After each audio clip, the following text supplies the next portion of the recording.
경제규모 세계 2위인 중국은 그 명성이 창피해질 정도로 저열한 시민의식을 보여주고 있습니다. 여러 사례들을 통해 그들의 시민의식 수준을 알 수 있는데요. 중국인들은 옆에서 누군가에게 무슨 일이 나도 모른 척하고 지나갑니다. 실제로 중국에서 2살짜리 여자아이가 2번이나 차에 치여 죽을 뻔했는데도 지나가는 사람들이 아무도 도와주지 않았습니다.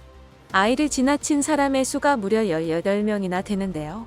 이 아이는 입원 후 코마 상태에 빠져 있다가 결국 사망했습니다. 이렇게 중국인들은 절대로 도움의 손길을 내밀지 않습니다. 이기주의가 팽배한 중국 사회에서 평생을 살아온 중국인들은 타인에 대한 배려도 할 줄 모릅니다. 수치조차도 모르는지 지하철에서 음식을 먹고 가구 매장에 하루 종일 누워 낮잠을 자거나 식사를 하죠. 자신의 자녀를 무슨 애완견 취급을 하는 건지 길가에서 변을 보게 합니다.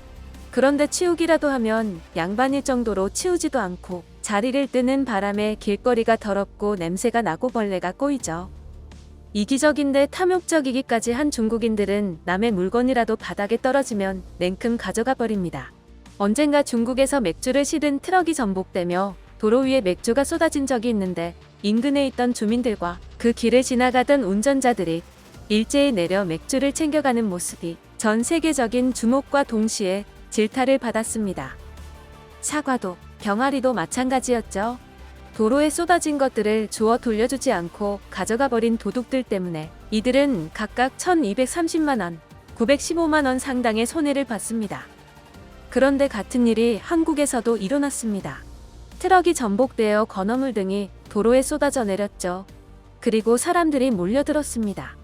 중국이었다면 사람들이 쓸어 담아 가져갔겠지만 이곳은 한국이었습니다. 차에서 내려 다가온 사람들이 물품들을 갓길로 치워줘 현장은 10분 만에 정리가 되었습니다. 어느 날에는 트럭에서 사과가 쏟아졌습니다. 차에서 내린 운전자와 동승자들이 다가와 사과를 주워주었죠. 5분 만에 일이 끝나자 모두가 원래 자리로 돌아가 갈 길을 마저 갑니다. 어느 날은 도로에 소주 수백 병이 나뒹굴게 되었는데 시민들이 주워다 주고 그런 상황을 목격한 고속버스는 아예 정차했습니다. 모든 승객들이 내려 상황을 정리해 주었죠. 이렇게 한국과 중국의 시민의식이 대비되는 케이스가 또 있습니다.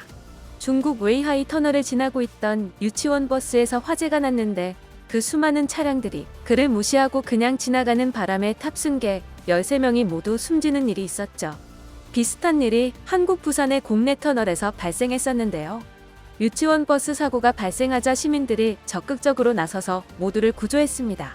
23명이나 되는 인원 중에 크게 다친 사람이 아무도 없었던 것은 외신들도 나서서 대서특필할 정도였죠. 한국인들의 시민의식이 매우 높아졌다는 평가가 질비하지만 애초에 한국인들은 불의를 보면 참지 못하고 정의로운 사람들입니다. 그런 본성의 높은 시민의식까지 더해져 전 세계인들의 귀감이 되어가고 있는 가운데 중국인들의 평판은 땅에 떨어지고 있는데요. 언젠가는 중국이 한국을 본받는 날이 올 수 있을지 의문입니다.